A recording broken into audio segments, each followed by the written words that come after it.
Esta casa do século XVIII, situada na aldea de Xullán, en Bóveda, ábrenos as súas portas á lembranza de Manuel Díaz González, médico rural e alcalde republicano, alcumado o Pequeniño do Incio.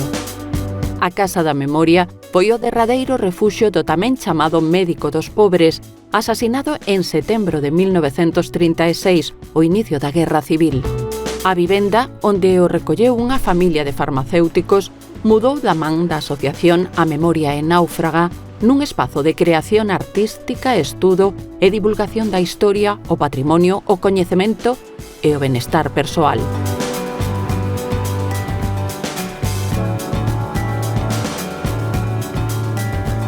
A Casa da Memoria conserva o mobiliario da época.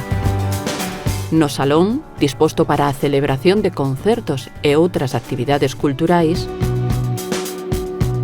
e nos dormitorios.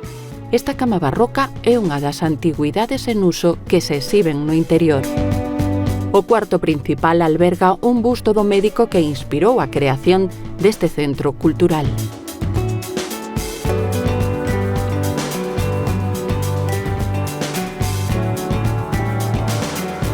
Nestas estancias expóñese unha colección de traxes da deseñadora de Bóveda Cristina Fernández Silvosa, inspirada en doenzas psíquicas.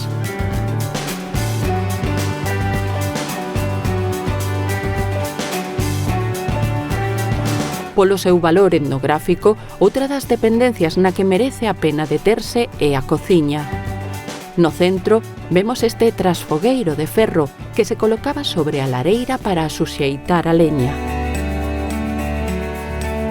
O magnolio da entrada e o cataventos que leva dende o século XVIII, indicando a dirección na que sopla, son testemunhas mudas da historia que agocha a Casa da Memoria.